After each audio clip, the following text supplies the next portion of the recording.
global system for mobile communication. Most popular system for the mobile communication, GSM provide terminal mobility and allow user to roam seamlessly from one GSM network to another.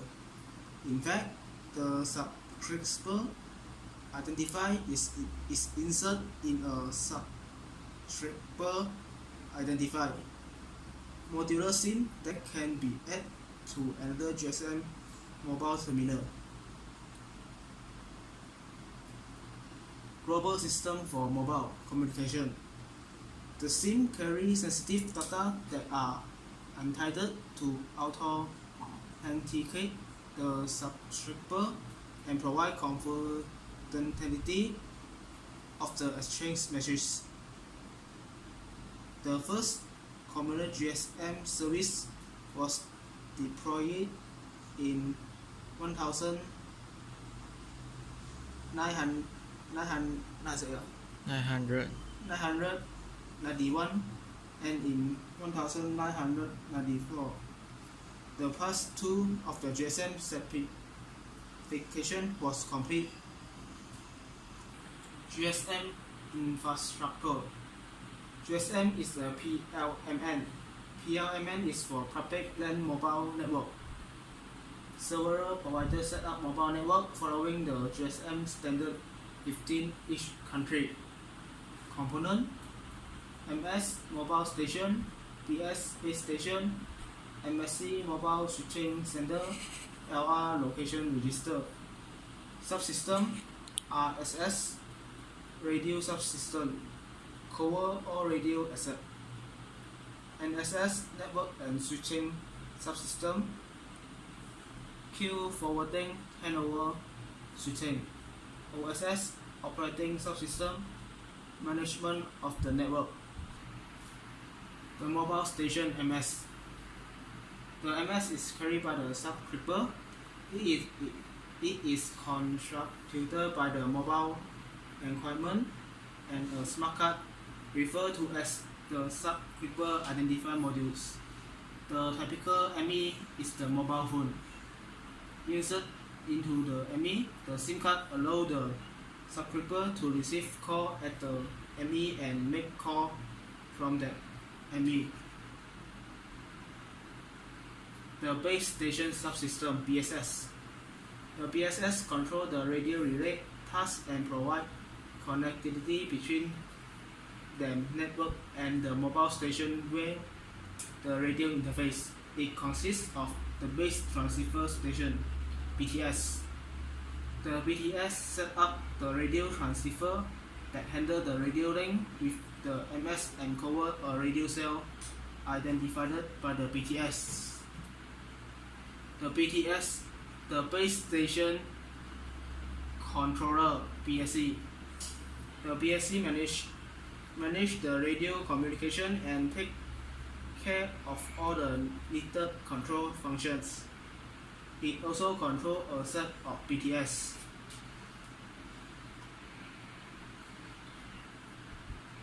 Mobile Service Switching Center MSC. The MSC is the main component of the GSM network management system. It controls a large number of BSC and acts like a switching node. It also provides all the management functions for terminal mobility, including registration, authentication, location, handover, and call routing. Similar to a digital telephone exchange, a router or a switch, it is responsible for the routing of incoming and outgoing call. The operation and support system OMC. The OMC is connected to all equipment in the switching system and to the BSC as well. The purpose of the OMC is to offer the customer cost-effective support for centralized, regional, and local operator and maintenance activities that are required for a GSM network. It is provide a network overview and support the operational maintenance activity. Home Location Register (HLR). The HLR is a database that stores and manages the mobile subscriber specific parameter of a large number of registered subscribers along with their current location. The parameter values stored for a subscriber are permanent. The most important parameter of a subscriber stored in the HLR is the share authentication key and the IMSI. Every user is assigned to an acquired HLR Authentication Center (AUC). The AUC contains a database that is used to store identification and authentication information related to each subscriber. Typically, the AUC is an important part of the HLR. The attribute is the database include the subscriber IMS, secret key, K, line, and TMSI. Visitor Location Register (VLR). The VLR component is a database designed to offload the HLR of user database related function. Like the HLR, the VLR contains subscriber information with the difference that is related only to the subscriber who roam in the area assigned to the VLR. When a subscriber roams away from his own network, information is forwarded from the subscriber HLR to the VLR of the serving network in order to perform the authentication process. JSM call processing. Initializing a call. First, when the cell phone is turned on, it scans all the available frequency for the control channel. Second, all the BTS in the area transmit the FCCH, SCH, and BCCH that contain the BTS identification and location. And third, out of the available beacon frequency from the neighboring BTSs, the cell phone chooses the strongest signal. The fourth, based on the FCCH of the strongest signal, the cell phone turns itself to the frequency of the network. And 5, the phone sends the registration request to the BTS. And 6, the BTS send this registration request to the MSC via the BSC. The 7, the MSC queries the AUC and EIR database, and based on the reply, it authenticates the cell phone. The 8, the MSC also queries the HLR and VLR database to check whether the cell is in its home area or outside. And 9, if the cell phone is in its home area, the MSC get all the necessary information from the HLR. If it is not in its home area, the VLR gets information from the corresponding HLR via MSCS. The last, then the cell phone is ready to receive or more and make call. The making call. When telephone need to make a call, it send an access request using RACH to the BTS. The second, then the BTS authenticates the cell phone and send an acknowledgement to the cell phone. The third, the BTS assign the special voice channel and type through to the cell phone and transmit the cell phone request to the MSC via BSC. The fourth, the MSC requires HLR and VLR, and based on the information obtained, it routes the call to the receive BSC and BTS. And 5. The cell phone use the voice channel and time slot assigned to it by the BTS communicate with the receiver. And receiver call. When a request to deliver a call is made in the network, the MSC or the receiver home area requires the HLR. And second, based on the record, the MSC knows the location of the VLR and indicated the corresponding BSC about the incoming call. And third, the BSC route the call to the particular BTS, which uses the picking channel to alert the phone. And 4. The receiver cell phone monitor the picking channel periodically, and once it receives the call alert from the BTS, it responds to the BTS. And 5. The BTS communicated a channel and a time slot for the cell phone to communicate. And 6.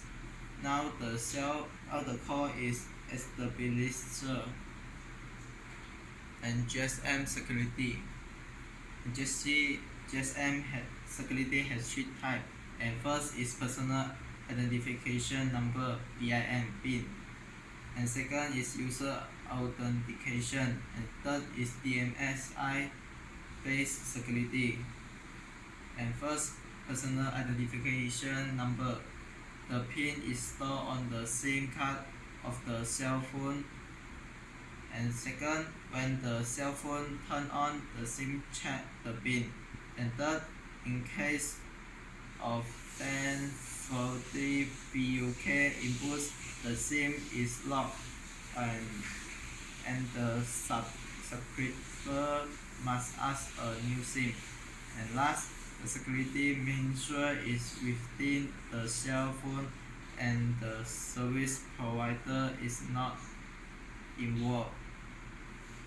And the user authentication.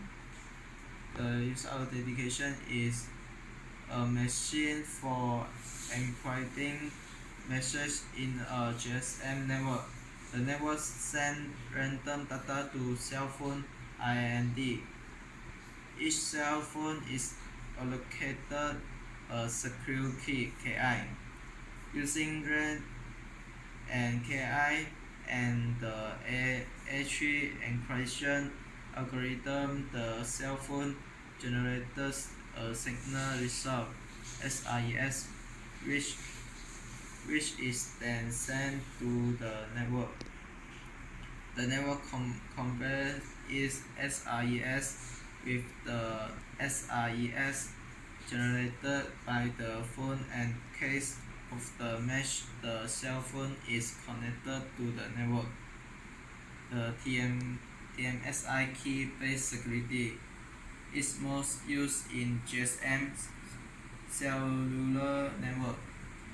And second, a TMSI key provides a temporary identification to the cell phone and it provided by the network authentication. And third, the mapping between IMSI and TMSI key is handled by the VLR. And last, ISMI are used only when the SIM is used for the first time. Popular attack type: capturing one or several mobile stations. The attacker need to prevent the network to the MS or pretending the MS to the network or both in a so-called man-in-the-middle attack.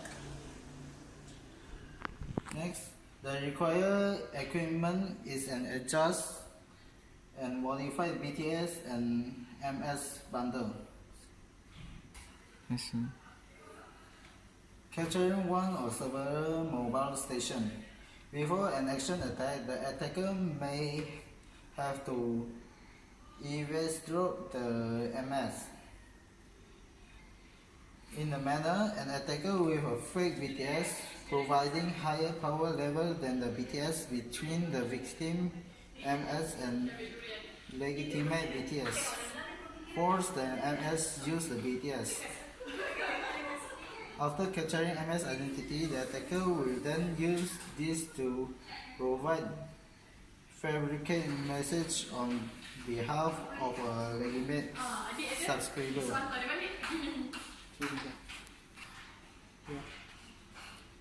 Attack on anonymity of GSM user. The anonymity in GSM is provided by using temporary identifier TMSI, which is like a nickname or subscriber locally. If the attacker can get the IMS of subscriber or associate current TMSI of a specific person, then the anonymity of the user is impaired. Attack on authentication algorithm. Many GSM operators use the design specification given in the GSM COM-PI 128 instead of designing their own algorithm for authentication A2 and session key generation AN. The difficulty in starting to create new algorithm is that subscribers who wrote SIMs before eventual introduction of a different algorithm are forced to use their old SIM with the old algorithm. Attack on authentication algorithm. The attacker by copying key and IMSI into an empty SIM easy to buy from web. The attacker can authenticate himself to the network as a legitimate subscriber and thus call by charging. The attacker can even, instead of using the subscription, use a capture key for its decrypting all the call from and to the subscriber. Cloning with physical access to the SIM module. If the attacker has physical access to the SIM module, several attacks can be launched in order to clone the module.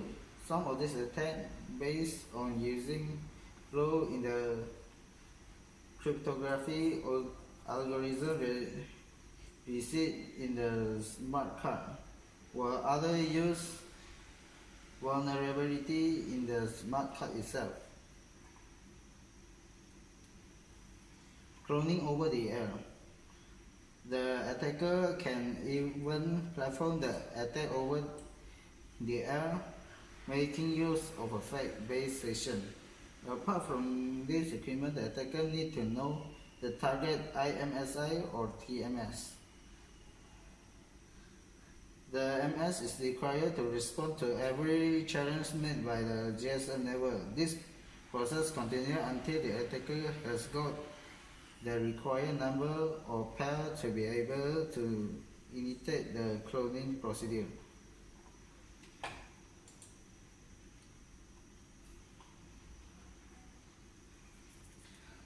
Attack on confidentiality of GSM. In the following subsection, attacks are classified into three: brute force attack, crypto-analytical attack, non-crypto-analytical attack. Denial of service attack. DOS attack can be performed by physically distributing radio signal or by logical means. The attacker could, for example, cut a wire leaving a base station, jamming affect GSM radio signal badly. Android malware. Droid Dream, Nikki Spy, SMS Zombie, Zipmo Fake Token, iOS malware, iKey. Dream Droid. Distributed by Google Play Store, many legitimate applications were repackaged with Dream Droid and put back in Play Store. Usually require a large number of dangerous permissions. Nikki Spy.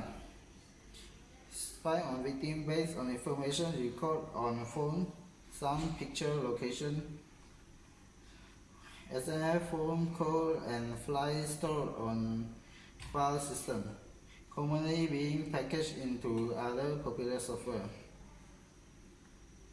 SMS Zombie was discovered on the popular third-party Chinese application marketplace Jifan. It targets China mobile users. Once device is infected, it attempts to make fraudulent payment using China mobile SMS payment system. iKey. The first one to hit iPhone in November 2009. The purpose of malware is to change user background image to an image of Riz Astley, 1980s British pop singer. Disable SSH Yemen, created by an Australian teenager who later got a job offer as an iOS developer.